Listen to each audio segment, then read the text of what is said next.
Welcome back to Les Schwab Tire Center's Outdoor GPS, presented by Fisherman's Marine and Outdoor. Thank you very much for joining the show. Bobber Doggin, okay? 100 years ago, up in the north, up in Canada, where a lot of techniques that we use for chasing steelhead has come from. Now, bobber doggin all comes from dink float fishing, okay? That's been around since the late 70s, 80s-ish, somewhere in there. And then it got hybrided down here, and that's a whole other story. But now, with all the different ways to rig and the understanding of how effective bobber doggin is, if you're in a sled, if you're in a drift boat, if you're on the bank, if you're in a raft, it doesn't matter. Bobber doggin is extremely effective because you can fish it in so many different situations. You can chandelier them, you can drag them, you can make long casts, short casts, you can dump them below you. I mean, there's just a countless ways to utilize it.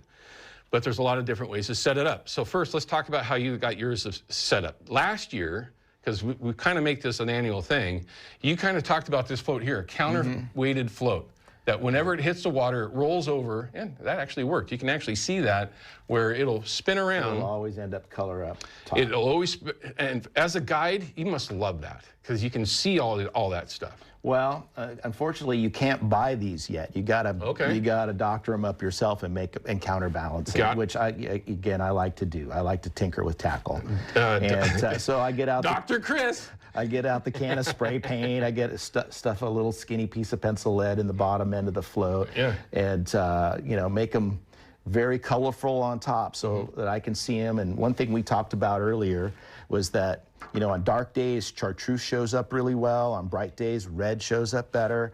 I want both colors on there because I don't want to have to change bobbers out, you know, every day depending on what the prevailing weather is like. So I want both some chartreuse and some red on there so I can see them on all days.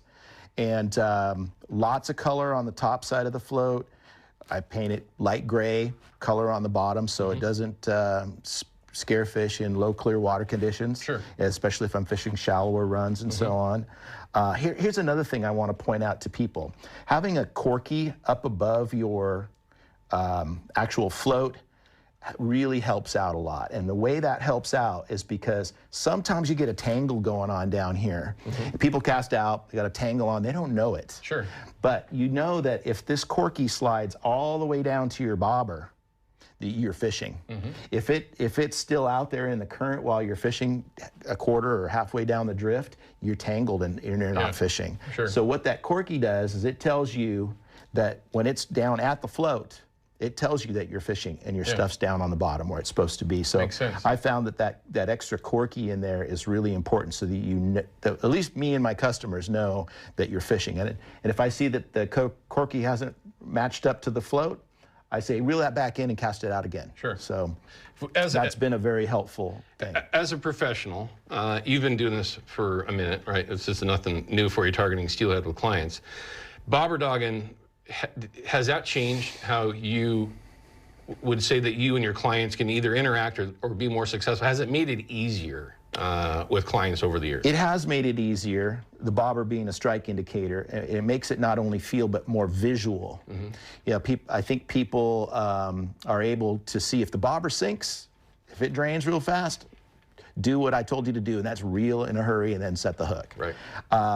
But if we're side drifting, for instance, or drift fishing, which are more old school techniques, it's a very feel-oriented technique where that's harder for me to teach people on the first day because I get a lot of people who are first time steelhead fishing.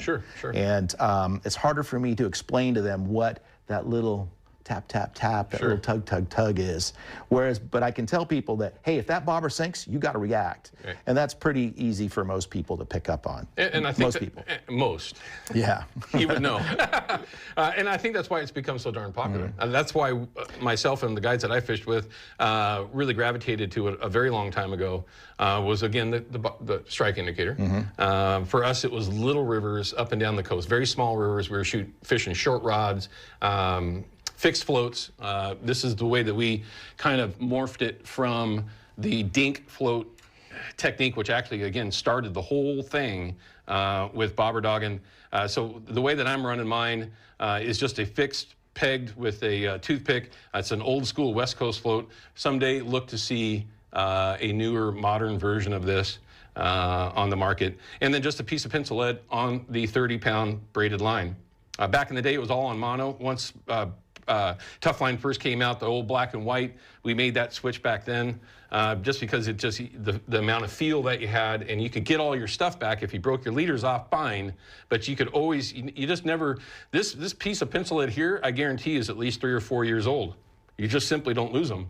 And it also gives you the ability to where you can drag it, like what Chris's system is here, traditional, I guess if there is such a thing, of bobber dogging, where you are dragging a weight. And these weights, you love these things. I mean, for a game changer for a guide, you're not having to tie so many knots. It's very snag free. I am going through a lot less gear and lead since I've started coating them with heat shrink tubing. Yeah, super cool. And these are the Bomac little doggy floats. Excuse me, little doggy sinkers. And they come in many different sizes. This is one of the more common sizes I use. I believe that's a 3-inch, and 4-inch I use a lot of also. But cover them up with some cheap heat shrink tubing, and you're just going to deposit a lot less lead into the river. Which is a great thing all the way around. So obviously different ways that you can do it. I spend a lot of time chandeliering, where my lead isn't actually touching the bottom itself. Just I run a longer leader so that the bait itself is just kind of ticking along the bottom. A completely different situation for different locations. And then of course you can change it and drag it if you wish to in that deeper water or faster water. So different ways to rig to present the baits in a very similar way. I think the hardest part is to kind of narrow everything down. Don't get overwhelmed when you go to Fisherman's to take a look at all this gear.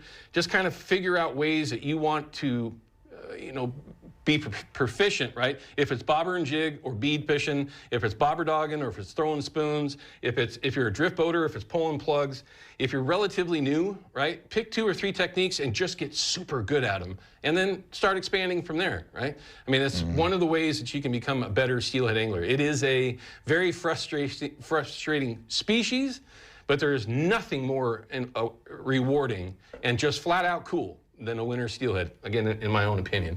I got to cut to a break. When we come back, we're going to wrap things up, give you an idea what we got going on for this upcoming weekend. He's staying with me. We'll be right back.